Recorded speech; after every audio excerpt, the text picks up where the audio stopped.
Hello, my name is Susana Fabre.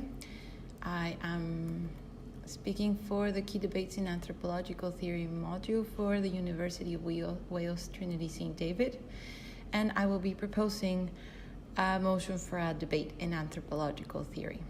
So I will begin with something which might seem obvious to many. I will begin by saying that anthropology has to become relevant, and I'm emphasizing that has because I see it as an imperative. So I will start with a quick anecdote, because to show how anthropology is definitely not part of everyday life. People don't know about it. They don't know what it does. They don't know what it's for. They don't really care about anything related to anthropology. So this anecdote is about a friend. I am living in Qatar right now. It is in a sense, it is a relatively new country in which modernity, as broadly as we can understand it, has just arrived. And it's been developing at monstrous steps every year. So I have a friend who is an anthropologist. She has a bachelor in anthropology. She's Egyptian from the University of Alexandria. And she went to the Ministry of Interior to get her degree stamped. It was in Arabic, which is the country's language, so there was no translation issues there. And the person that was going to stamp her document read it and read the word anthropology. And she didn't know what it meant. And she told her, "Did you make this up? You wrote it yourself." So my friend tried to explain to her what it was and that she had not made it up. And this person didn't believe her. She thought it was a made-up word, and she didn't stamp the document. And I am talking about a person, of course, living in Qatar. She's exposed to a particular environment. I'm sure this person knows sort of what a petrochemical engineer does, or maybe a neurosurgeon. And these are people that are not part of their everyday life, especially a neurosurgeon. I mean, all of us will be thankful that a neurosurgeon is not part of our everyday life. And yet anthropology has a lot to do with her everyday life, and she doesn't know what this word means. So I think it has to get out there. I got Kim Kardashian to read a book on anthropology because I want to show what I mean, that in order to make anthropology relevant, I believe there is a strategy that can be taken which will be the most effective, though maybe a bit controversial. And I believe that the best path for relevance is through effective marketing and through getting people like this woman here or other people to know what it means and what it's for, and to understand its uses. So I will just give a quick introduction here on why I think anthropology needs to be relevant. This is something I've been thinking about a lot. This is Christopher Columbus in 1492 arriving in the Americas, and they're meeting each other for the first time, and they don't quite know what to make of each other. It was a moment of crisis. It was a moment of being exposed to an otherness that they had not known before, an otherness that either group they were not prepared for this otherness, this amount of difference. And of course the consequences were brutal, especially for one side, but I think for both sides it was brutal. This sudden encounter with something that they could not make sense of. There was a crisis, and I think there is a crisis here. So I will read Penny on the GDAT debate from 2011. He said, "The global crisis, especially for the marginal poor, is more extreme than it's ever been. It demands involvement, engagement, and action." So this is what he's saying. Anthropology needs to get out there. It needs to be more practical, more pragmatic, and just leave. It's done very good with theory, but it needs to be out there in the broader world, not just with the subjects that it's studying, but with everybody. because everybody is involved. He says the point of ethnography is to produce trustworthy and usable, mobilizable forms of knowledge. And this is what it's been producing, usable forms of knowledge that are not being used. So I made this other image because this was 1492, and this is, I think, 2018. We are again being faced with an otherness and a difference that I don't believe we are prepared to understand as a humanity. I believe we have overappreciated our abilities to deal with different kinds of humans in the past, and contact between different groups has always resulted in replicating, reinforcing, and augmenting relations of power and exploitation. The internet, cheap traveling, and travel blogs, social media has made us aware of times and places completely different from us and happening in real time, and it's baffling. Globalizing processes are reaching a peak by being in our pockets all the times. So we are seeing discourses and different kinds of being and intimacies being broadcasted across the world to groups that had nothing to do with each other in the past. And I believe at times this is too much. So this is quickly about anthropology. I will go on now to advertising. So what is advertising? These are supposed to be neutral definitions. I don't know how neutral they are. According to McCann, advertising is not merely honorable, but also natural, a virtual paradigm of cooperative behavior and an essential component of human well-being.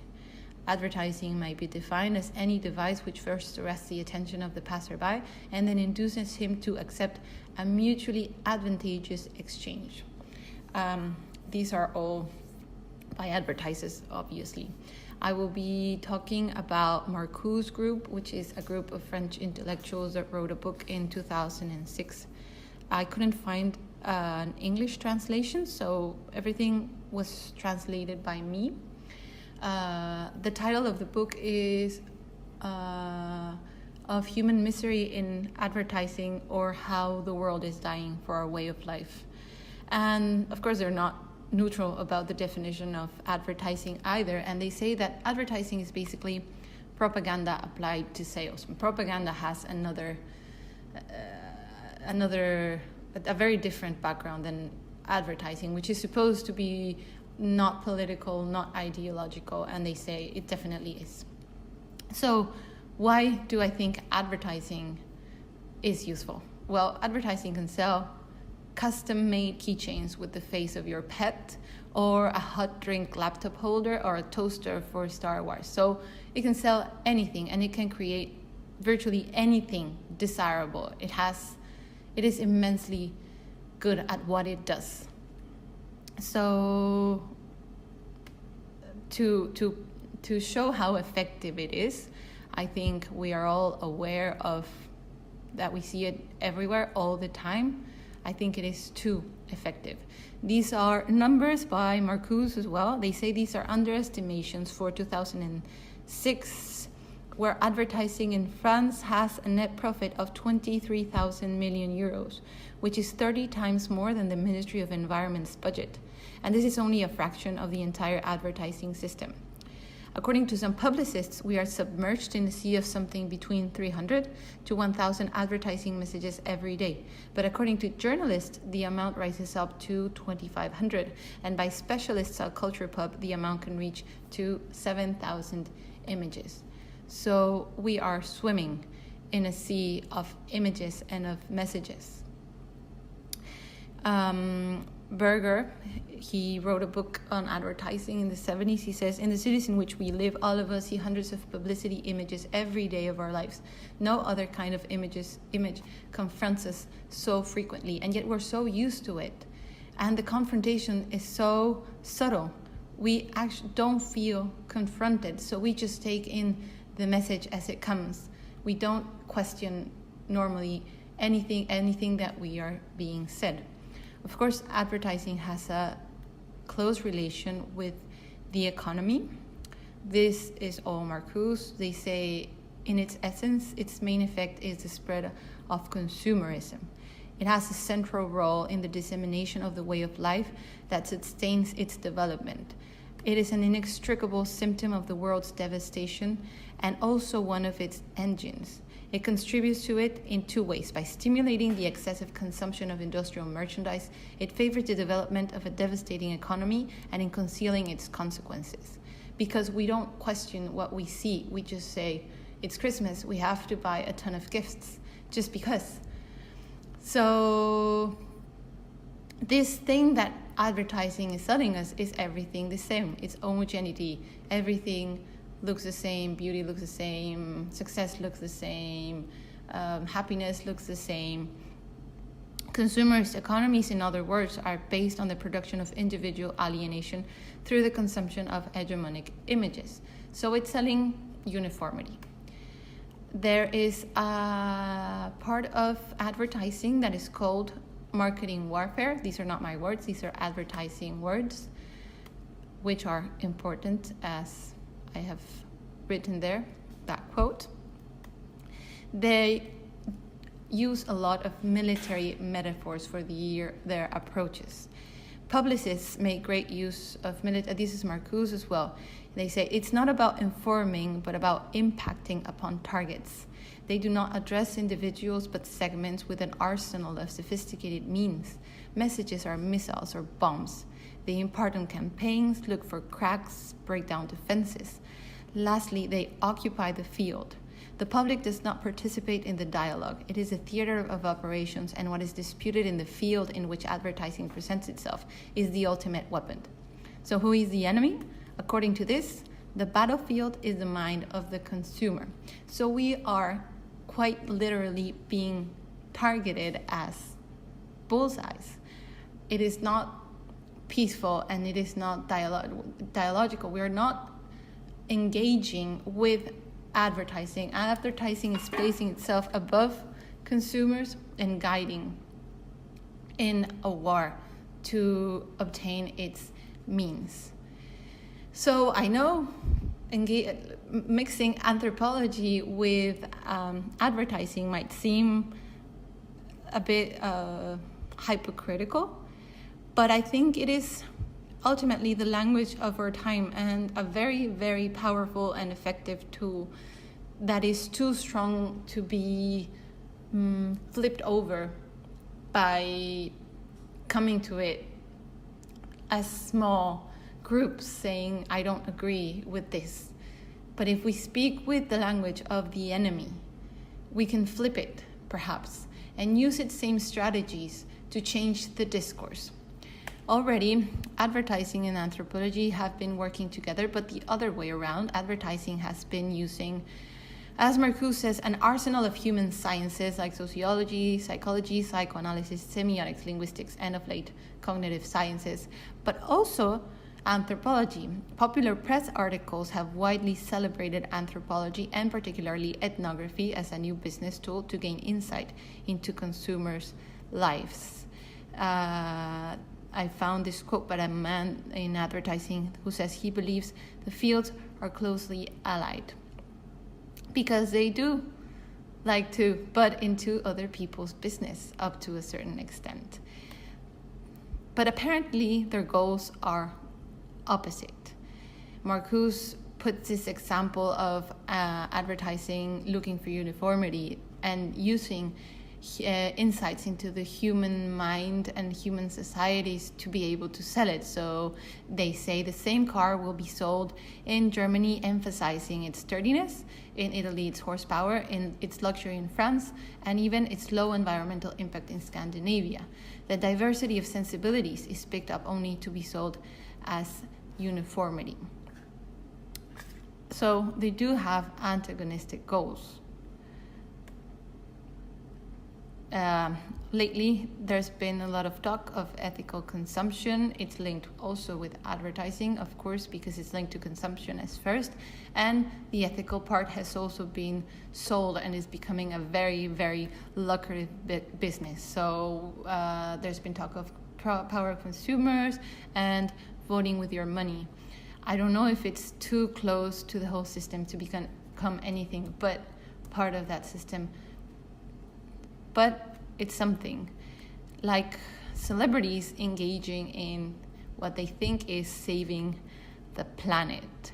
The market is being moralized up to a certain extent, and creating socially responsible market actors by reflecting on the choices that they make.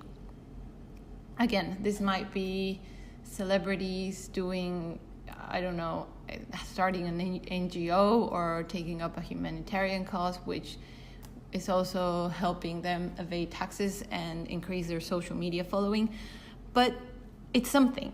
It's more than what used to be, even if it's for with the wrong ends in mind, or maybe it's not. Maybe it's actually from the goodness of the heart of some people.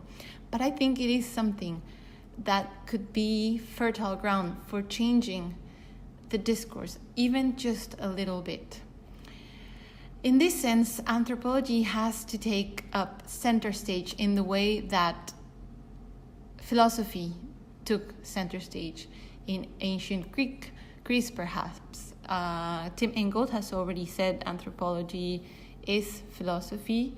I think it is the philosophy of this world in which we are being faced with difference all the time, because it speaks in the plural. It is not philosophy, but philosophies or ontologies of this world that is so connected with different groups all the time.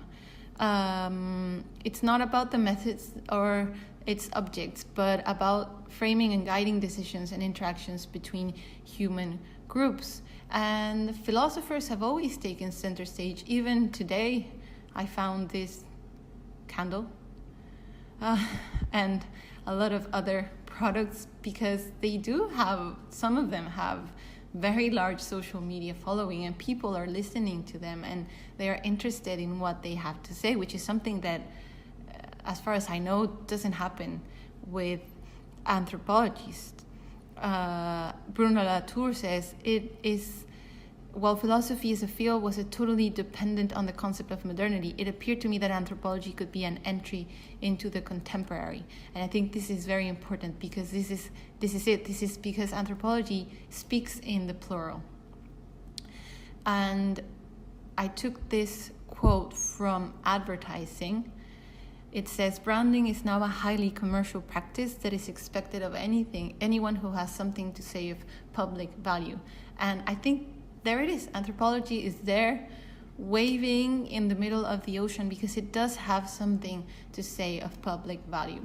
So I will go back to why I think anthropology needs to take center stage today, and I will put again this image of 2018 and our screens that are causing us to doubt and question and not understand so much of what goes on in the world that we thought we understood.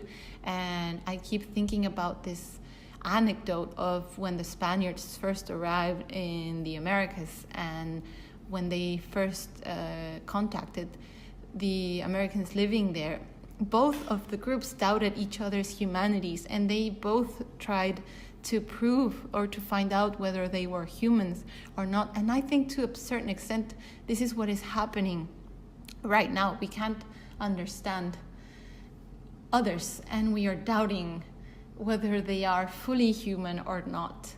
And I think of the past few years, we've seen a rise in this lack of understanding all over the world. So this is again what Bruno Latour said. It's an entry into the contemporary as a philosophical approach to our views of the world. It shows us possible ways of becoming otherwise.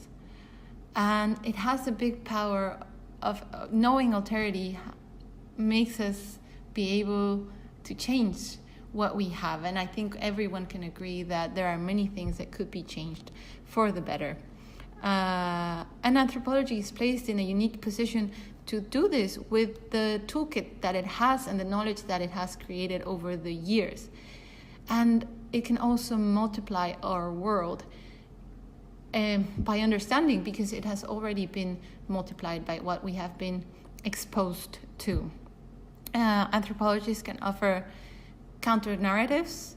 They can help to analyze and perhaps even to solve contemporary problems. And again, this toolkit that opens up new and alternative ways of acting and thinking, perhaps creating a world safe for difference. So this is 1493 on the left and 2018 on the right, and it is just consequences of humans coming into contact with each other and not understanding why they are so different and having terrible, terrible outcomes. So I made this, so I hope you're ready for it. I made this hat because it has to become great. Perhaps not again, I don't know how great it's been, but it has to become great worldwide. Because 1493 might as well be 2019, and I really hope it isn't.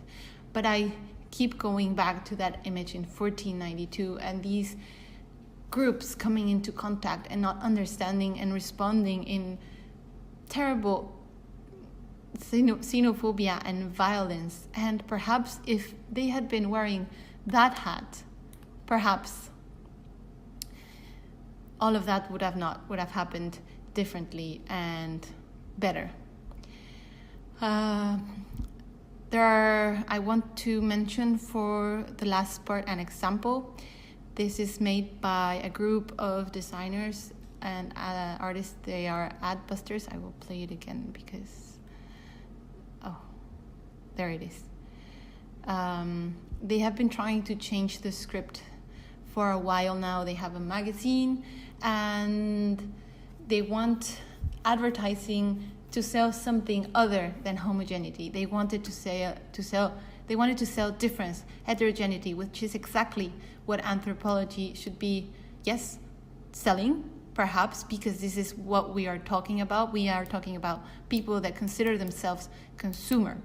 So if we sell difference, maybe in the end, it won't be a soul difference. It will not be a product.